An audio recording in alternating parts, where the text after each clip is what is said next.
এই মুহূর্তে আবহাওয়ার দিকে নজর রাখবো। বঙ্গোপসাগরে নিম্নচাপ পরিণত হচ্ছে ঘূর্ণিঝড়ে, অভিমুখ তামিলনাড়ু। শনিবার স্থলভাগে প্রবেশ, সপ্তাহান্তে বাংলায় বৃষ্টি। ঘূর্ণিঝড় উপকূলীয় জেলায় হালকা থেকে মাঝারি বৃষ্টি। আপাতত বাংলায় শীতের আমেজে ভাটা।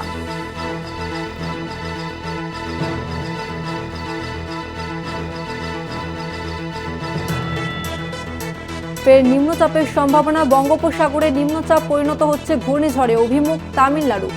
শনিবার স্থলভাগে প্রবেশ, সপ্তাহান্তে বাংলায় বৃষ্টি হতে পারে এবং ঘূর্ণিঝড় উপকূলীয় জেলায় হালকা থেকে মাঝারি বৃষ্টি। তবে আপাতত বাংলায় শীতের আমেজে ভাটা। এই নিয়ে আরো বিস্তারিত জানবো। আমাদের সঙ্গে ফোন লাইনে রয়েছে প্রতিনিধি শাশ্বতী রায়। শাশ্বতী, আবহাওয়ার কি আপডেট?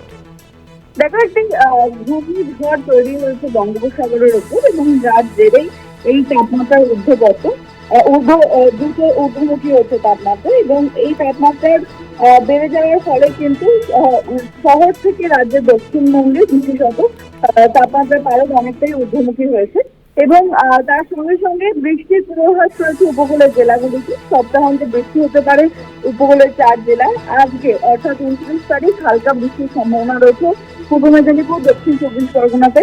আগামীকাল 2 24 পরগনা এবং 2 মেদিনীপুরে বৃষ্টি হওয়ার সম্ভাবনা, এবং 1 ডিসেম্বর 2 মেদিনীপুর এবং 24 পরগনা বৃষ্টির সম্ভাবনা কথা জানাচ্ছে হাওয়া অফিস। উত্তরবঙ্গের ক্ষেত্রে জারি রয়েছে হালকা কুয়াশার চাদর দার্জিলিং এবং উত্তর দিনাজপুর জেলাতে। এছাড়াও বাকি জেলাগুলোতেও কুয়াশার সম্ভাবনা।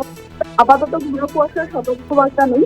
তবে এই তাপমাত্রার পারদ কিন্তু ডিসেম্বরের প্রথম সপ্তাহ থেকে আবারও নিম্নমুখী হবে বলে মনে করা হচ্ছে। তবে এই যে ঘূর্ণিঝড় তা কেটে গেলে পরেই হিমেল বাতাস কিন্তু প্রবেশ করতে পারবে রাজ্যের ক্ষেত্রে। তাপমাত্রা আবারও নামবে ডিসেম্বরের প্রথম সপ্তাহ থেকে। ধন্যবাদ তোমাকে শাশ্বতী। আমরা কথা বললাম প্রতিনিধি শাশ্বতী রায়ের সঙ্গে।